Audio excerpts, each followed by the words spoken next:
Isa nga pala guys sa pinagkakatiwalaang agency diyan guys sa Pinas is si Uno Overseas Placement Inc.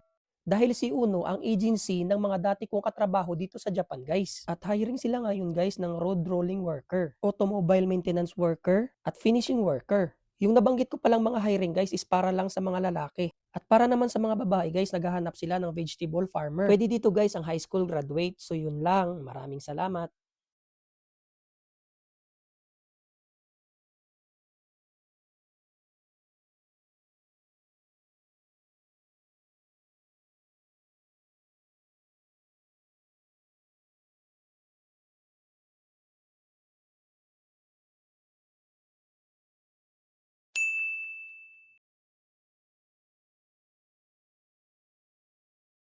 Isa nga pala guys sa pinagkakatiwalaang agency diyan guys sa Pinas is si Uno Overseas Placement Inc.